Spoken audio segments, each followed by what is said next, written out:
Budget deal. Lawmakers come together after a brief shutdown. We'll tell you what's next. Let the games begin. Fireworks light the way for the Winter Olympics opening ceremony in South Korea. Wild ride. We discuss the record losses in a volatile week for Wall Street. And story of survival. Representative Steve Scalise describes how his faith helped him survive a shooting last summer. The first thing I thought of was to pray. On EWTN News Nightly for Friday, February 9th, 2018.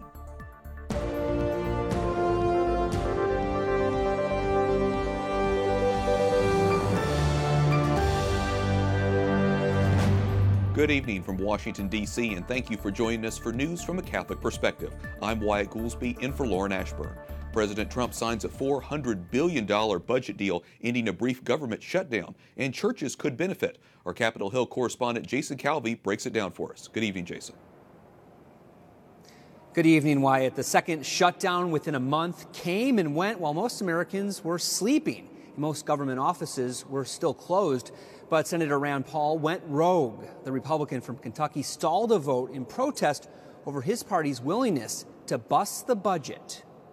Well, you know what? I think the country's worth a debate till 3 in the morning. Senator Rand Paul took on the Senate. With the clock ticking toward a midnight government shutdown, the 55-year-old lawmaker was the sole obstacle to a bill to keep federal agencies open. Nothing will be reformed, the waste will continue, and government will keep taking your money irresponsibly and adding to a $20 trillion debt. But Democratic leader Chuck Schumer said Republicans are hypocrites. They were willing to increase the deficit on the defense side of the budget. But all of a sudden, when it comes to our schools or our roads or our scientific research, oh, we can't do it because of the deficit. Finally, just before 2 this morning, the Senate passed the budget deal. The yeas are 71, the nays are 28. Then it was the House's turn, 5.5 hours after the government officially shut down. On this vote, the yeas are 240, the nays are 186. The motion is adopted. Beyond $300 billion worth of increases for the military and domestic programs, the bill pumps $89 billion for overdue disaster aid.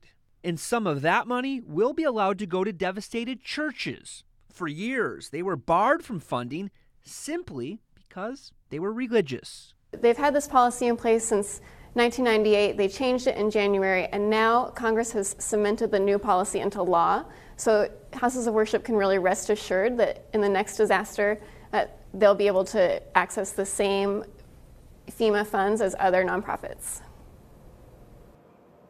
Now, right after the Senate approved the budget, Majority Leader Mitch McConnell scheduled a vote on immigration. That procedural vote to open up debate is set for 5:30 Monday evening.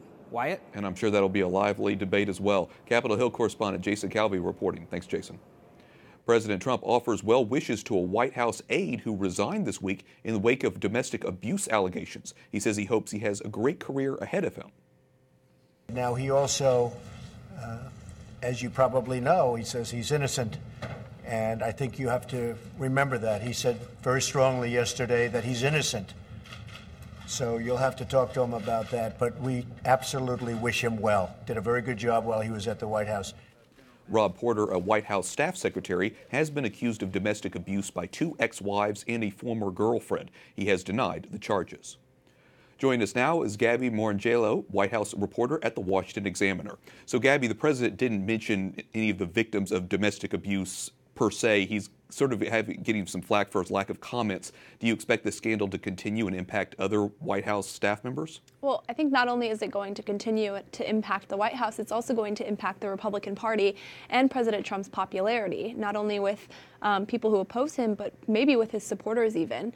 Somebody pointed out earlier today, Ross Stout, a conservative Catholic at the New York Times, that when the president makes comments like this, when he defends somebody who's being accused of domestic abuse or sexual harassment, all of that under the sun, it further emboldens the third wave feminists as opposed to his conservative religious supporters.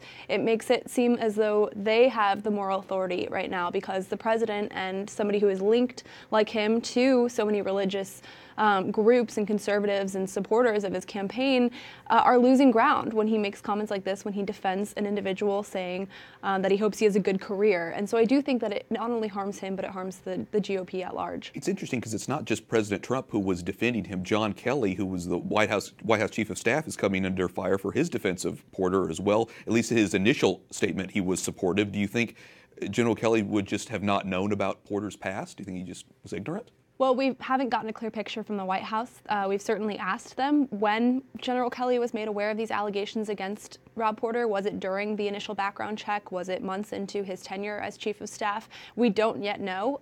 There have been some reports saying he was aware of this for months, others saying he just found out this week when everybody else did. So I don't think that's clear. What is clear, however, is that the White House is trying to do a cleanup right now. They realize that they botched the response to this. That's something that Raj Shah, the Deputy Press Secretary, acknowledged yesterday, saying, yeah, there are moments where we could do better, and this is one of them. And I think that now they're trying to recognize that they do need to move full force ahead with a response that not only acknowledges that there might be some truth to these allegations, but also recognizes that this is a standard that's going to be set going forward, that they're not going to employ people who have a history like this, and they're certainly not going to be giving them partial security clearances. I want to switch back to a point you had made earlier about the impact on the GOP, because after signing the spending bill, President Trump took to Twitter making the case that to elect more Republicans in Congress in order to reduce spending. Do you think voters will be paying attention to that down the line when we get to midterm elections? I think a lot of voters, and this sort of goes to the point that Rand Paul made last night in his floor speech, they're probably frustrated with a lot of what they've seen in terms of the fiscal responsibility of the GOP under the Trump presidency. I don't think that they feel as though Republicans, most Republicans at least, have fulfilled their promises to be fiscally responsible, to be fiscally conservative, to not be raising the spending caps, to be curbing back domestic spending as opposed to raising it over the next 2 years, which is what this budget deal does. And so, yeah, I do think that some are paying attention, but I would say for the most part, as long as this administration continues to appoint conservative justices, judges at the circuit court level, as long as they continue to pass legislation like tax reform, maybe like infrastructure, if they notch a huge deal on immigration, that's probably going to convince Republican voters to continue supporting Republicans in the midterms, even if they have frustrations over conservative fiscal issues. Okay, well, we'll continue to watch all of these topics as well as the situation with White House staffers. Gabby Morin, J-Lo, White House reporter with the Washington Examiner, thanks so much. Thanks so much for having me. The Winter Olympics begin with the opening ceremony in Pyeongchang.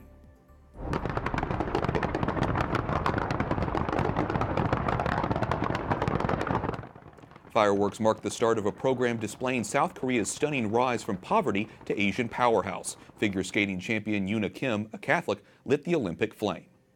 Spectacle and sport are center stage in Pyeongchang, but also in the spotlight, diplomacy that could tee up what's next on the Korean peninsula. North Korea's Olympic overtures began with well wishes to the South ahead of the Games in Kim Jong-un's New Year's address. Next came talks, then plans to march under one flag and a unified women's ice hockey team. Not everyone has welcomed the idea of standing with a neighboring dictator or warmly welcomed the hundreds of North Koreans, including a pop star, the head of North Korea's parliament, and Kim Jong-un's sister, the first time any member of his family has visited the South. All of it amid North Korea's heightened tensions with the U.S. In a State of the Union address light on foreign policy, President Trump did take pointed jabs at Kim Jong-un's regime. The cruel dictatorship in North Korea. The father of Otto Warmbier, the American college student who died after imprisonment in North Korea, was in the chamber that night. He's also part of Vice President Pence's American delegation to Pyeongchang for the opening ceremonies. We'll be ensuring that whatever cooperation that's existing between North and South Korea today on Olympic teams does not cloud the reality. Also adding to Olympic dynamics, Russia banned from fielding a team after doping violations. Athletes deemed eligible by the International Olympic Committee will wear a uniform that says Olympic athlete from Russia, and with any medal ceremony, only the Olympic anthem will play. South Korean President Moon Jae-in has said he hopes the Pyeongchang Games will be an opportunity for cooperation among the entire international community, and especially a way to build relationships in Asia. The real question, what happens after the closing ceremonies? And with key players hosting the next 2 games, North Korea could be a factor again and again. The 2020 Summer Olympics will take place in Tokyo, the 2022 Winter Games in Beijing. A bishop in Mexico denies a priest from his diocese who was murdered this week has ties to organized crime. Father Germain Muñez Garcia was murdered Sunday along with another priest. Prosecutors say photographs show Garcia with gang members, but the bishop in the area says Father Garcia only knew them from his ministry as a priest. The International Criminal Court is looking into allegations against Philippines President Rodrigo Duterte. The alleged human rights abuses are part of the president's campaign against drugs. Thousands of people have died in that war since Duterte took office in June of 2016. A spokesman for the president says the inquiry is a waste of time. 2 people are dead and 3 are missing after heavy rains and mudslides in Bolivia. President Evo Morales issued a state of emergency for several regions. Some are digging out from a mudslide that damaged houses, leaving many homeless. A civil court at the Vatican rules 2 former senior managers at the Holy See's Bank are liable for mismanagement. They've been ordered to repay an unreleased amount. The pair was dismissed in 2013 and last year received jail terms involving money laundering. Myanmar's Catholic cardinal says Rohingya Muslims face elements of ethnic cleansing in the country. We might need to see get more proofs on the ground. Definitely, these things shouldn't have happened. We are so sad about that. Cardinal Charles Bo also says he believes the minority group who took refuge in Bangladesh will not go home. He cited fears over security and discrimination. His comments come 2 months after Pope Francis visited Myanmar and Bangladesh. A group of professionals who have trained to identify clergy sex abuse say it's a tough subject, but one that must be addressed. You don't want to believe that that person that represents God is the one harming someone. So it's just very difficult, but I think after 4 months of being together and having those discussions on what's going on everywhere else, everybody has come to terms that it is a reality and we are all here to help. The Center for Child Protection at the Pontifical Gregorian University in Rome has created a 1-semester course to educate its students on this issue. It's one of the initiatives by the church to safeguard children from abusers. Joining us from Rome with a closer look at the program is Juliet Lindley, EWTN News Nightly's Vatican correspondent. Juliet, who are the students and what exactly are they studying? Wyatt, they're a mixture of priests, nuns, and lay people, anyone involved with minors within Catholic institutions. Now, this is the 3rd year that the course has been running, and this year there were 18 students from 12 different countries, including American, European, African, and Asian students. Now, the topics covered included children's rights, theology, canon law, and psychology. And interestingly, they also had sessions with survivors of clergy sex abuse. I understand you talked to some of those students from all around the world today. Did they find some of those courses and the topics useful? Yeah, they certainly said that, for instance, the cultural enrichment that comes from talking to different people from so many different countries made a big difference in sharing that cultural knowledge, as well as if you look at the fact that, you know, in different countries, clergy sex abuse is unfortunately viewed in different ways and is dealt with in different ways. Now, the students will be using what they learned to train other people who are involved with the protection of minors in Catholic institutions, and the organizers emphasize very much that the principle is very much a victim's first one. It's such an important issue because, you know, Pope Francis has been under fire for his response to the sex scandal in Chile. Is this course connected to the reform that Pope Francis and his predecessor, Pope Benedict, have worked to implement at all? It is indeed connected to these reforms. The course is run by the Center for Child Protection at the Pontifical University of the Gregorian University here in Rome, and it's run by Father Hans Zollner, a Jesuit priest who is both a theologian and a psychologist. Now, the institute was founded in 2012 precisely to protect minors in the wake of the clergy sex abuse scandal. Now, interestingly, today, Father Zollner announced that there will be a new course starting in the fall, and it's a 2-year master's course, specifically on safeguarding and the protection of minors. Wyatt? Such an important issue. It seems like such an important school and course and things that so many people are learning right now. Juliet Lindley, EWTN News Nightly Vatican correspondent, thanks so much for talking with us about it. Thank you. Coming up, swings and misses. We discuss the stock market's wild week of record losses. And a modern-day scourge. Pope Francis meets with police and clergy about an issue important to Catholics.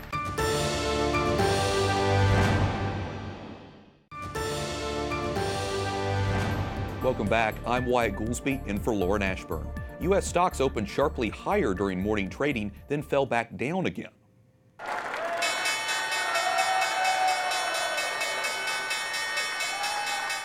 This comes after a week-long sell-off with dramatic drops of more than 1,000 points. Economists call this a correction, or a drop of 10% or more. It has left many Americans worried about their finances. Joining us now is Desmond Lockman, an economist at AEI, the American Enterprise Institute. Previously, he was at the International Monetary Fund and has also worked on Wall Street. Welcome to the program, Desmond. You say it's no surprise the financial markets have been going down over the past couple of days. It's probably a surprise to a lot of people. Why has it not surprised you? The Fed's very easy money policy over the past 5 years or so has really led to an incredible increase in stock prices. So it really was only a matter of time before you'd get some sort of serious correction. And of course, a lot of people start worrying about it. They wonder if they should pull their money out of the stock market. What does all of this mean, do you think, for the market and for investors?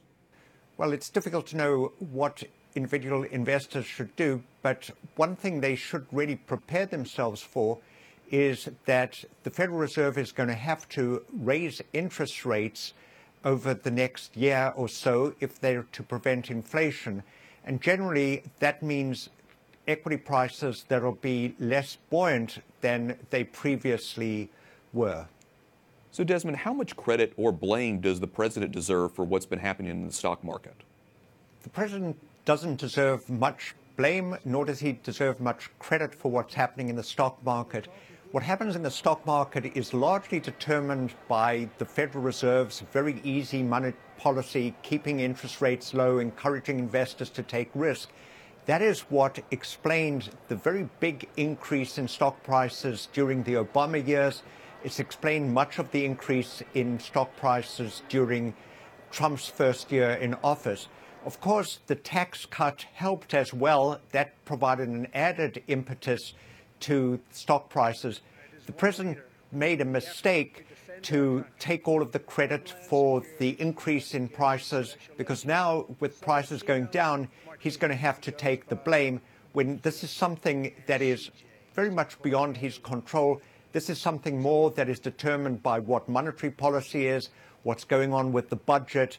He doesn't have direct control over those matters, so he's really giving himself hostage to fortune by wanting his performance to be judged on how the stock market is doing. I want to shift gears now more domestically to the federal deficit. Some Republicans are worried about the budget being saddled with future generations with crippling debt. What are your thoughts? How can lawmakers make sure that doesn't happen, or is it just inevitable? I would say that the train has already left the station, is that we had a tax cut, which instead of being a tax reform that would have adequately funded the tax cuts, what we did is we had an unfunded tax cut that official estimates, Congressional Budget Office estimates that this will add something like $1.5 trillion to the debt over the next decade. So that was not really something to be welcomed. And now, in order to keep the government going, we've just had Congress arriving at some sort of compromise where we're going to have additional government spending. So all of this means that our deficit and our debt levels, they're going to rise, and that is problematic for future generations, because it's going to be the future generations who are going to have to pay off the debt with which we've saddled them. And no doubt this will be one of many important topics talked about during the upcoming midterm elections as well. Desmond Lockman, an economist at the American Enterprise Institute, thanks so much for talking with us. Thanks for having me on your show. Archbishop Charles Chaput of Philadelphia has instructed his priests and deacons not to give blessings in ceremonies involving same-sex couples. He writes, quote, "This is in no way a rejection of the person seeking such a union. Instead, it reinforces the true nature of marriage, the family, and the dignity of human sexuality." For more on this story, plus what prompted this letter, visit CatholicNewsAgency.com. The head of the Metropolitan Police of London says her department works closely with the Catholic Church to fight human trafficking. We have a particular house that somebody who has been rescued from enslavement can go to and be in peace and quiet and safety. And at that point they may wish to speak to the police. They can make a new life, get educated and go off. And that's a church-run institution in London. Pope Francis met with leaders of police and law enforcement agencies today. The so-called Santa Marta Group was launched by the Holy Father in 2014 to combat modern-day slavery. Up next, answering the call. Anglican bishops echo the Pope's plea for fasting and prayers in South Sudan and the Congo. And testament to faith. This was a nation founded with a deep belief in God. Representative Steve Scalise credits God with helping him recover from a near-fatal shooting.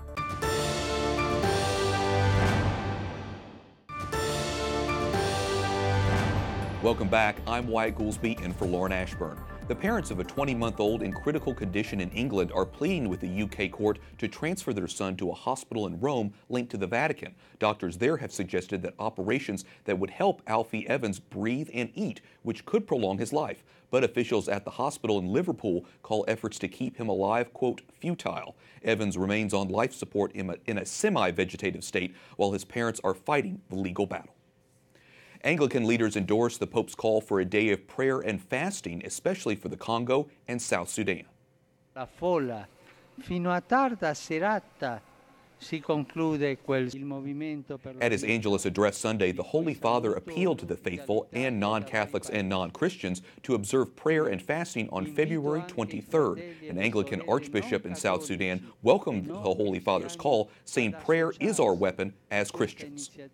And finally tonight, a Louisiana congressman says his faith in God is the reason he survived a near-fatal shooting last summer. Representative Steve Scalise described that experience at the National Prayer Breakfast earlier this week.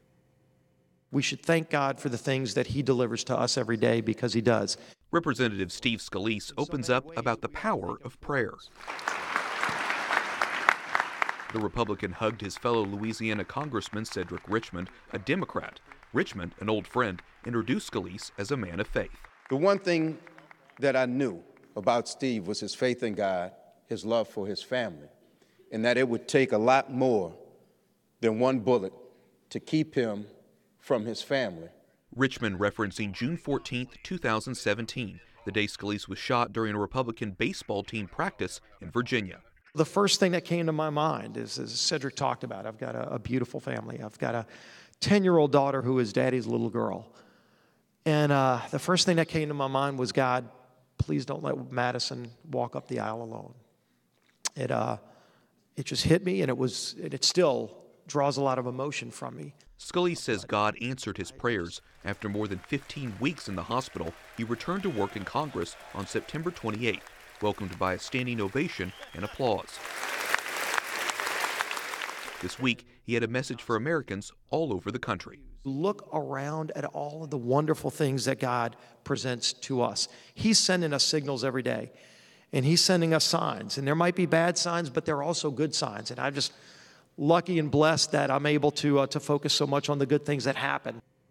Representative Scalise says he thanks everyone for their prayers. He says after the shooting, he was overwhelmed by the outpouring of support from across the country and friends around the world. He says those prayers helped sustain him. And on that note, we wrap up our newscast for tonight. We thank you for watching this entire week. And for the entire EWTN News Nightly team, I'm Wyatt Goolsby. We'll be back on Monday with more news from a Catholic perspective. Good night, and God bless.